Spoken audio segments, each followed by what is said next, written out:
Hi, I'm Kate Shamarani, natural nurse in a toxic world, co-founder of the British Nursing Alliance and health and nurse advisor on Sons of Liberty Radio at 1 p.m. on Saturdays. You can catch that live on Rumble. Alternatively, you can check out our British Nursing Alliance channel on Telegram and we'll have all the links. Well, I know you guys all love a good flowchart, so I'm just going to go through some really important information and point to it, and then you can all do your due diligence and go and look it up and share it everywhere. But I can absolutely assure you it's 100% correct, so get ready. So up here we have Accord Healthcare Limited, which is owned, one of the directors, by Lord Baron, a baron no less, Gaddia. Now, Lord Gaddia was also caught to be involved in the cash for access, where people were paying up to 50,000 to get in front of David Cameron to get this privileged information. Lord Baron Gaddia was also described as one of David Cameron's inner circle and giving lots of cash to the Tories. Lord Baron Gaddia also sits as court over the Bank of England. Now, Accord Healthcare Limited supplied all the midazolam to Supply Chain Coordination Limited, which was bought with millions of pounds worth of taxpayers' money. That's what it was bought with. Who by? Matt Hancock. Matt Hancock also is the sole owner of Genomics England Limited, which during an interview in 2019 with the World Economic Forum, Matt Hancock said he was going to gene map 5 million Brits. I wonder how he was going to do that then. Maybe a swab up the nose map? Who knows?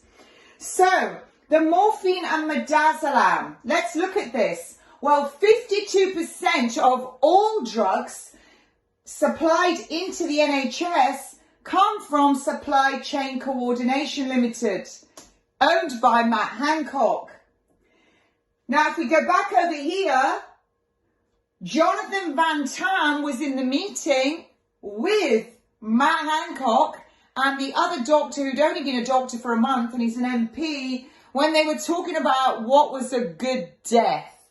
Well, they said a good death was morphine and midazolam and a syringe driver and some useful idiot to put that into the patient. Remember, to hasten a death is euthanasia. Euthanasia is illegal in the UK, so that would make it murder. So who's pushing it in? Now, that morphine and midazolam. So Jonathan Van Tam was present at that meeting, but he also said that he was collecting the deaths of COVID from the 6th of the 2nd, 2020. Interesting, because the World Health Organization didn't declare it a pandemic until the 13th of the 3rd, 2020. And the UK didn't lock down till the 23rd of the 3rd, 2020. And the first COVID death was recorded, according to the British Medical Journal, on the 6th of the 3rd, 2020. So Jonathan Van Tam, what were those deaths you were recording? Were they from morphine and midazolam with a syringe driver? All looking a bit suspicious to me.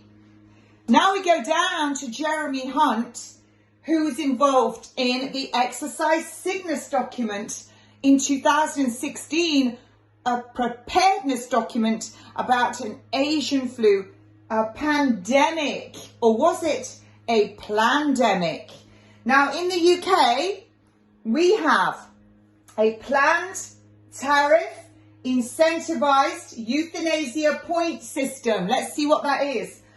Planned, that means they know about it first and they're planning it. Tariff, you know what that means. Incentivized, you know what that means. Euthanasia, you definitely know what that means because it's illegal and it's hastening a death. Points make prizes, but not in this one. System. So it's actually all done. It's a system. It's not just random. They were killing, up until last week, 1,642.5 patients per day in England alone. But last Sunday, the BBC reported we're now going to kill 750,000 a year, so that's 2,055 patients per day. So there you have it, folks. My next video, I'm going to talk about the palliative care document from 2011 and how many were expected to die in 2011 compared with how many expected to die in 2031. And that might surprise you to know the words incentivised in there, broadening palliative care's in there. So looks to me like we are literally in a war.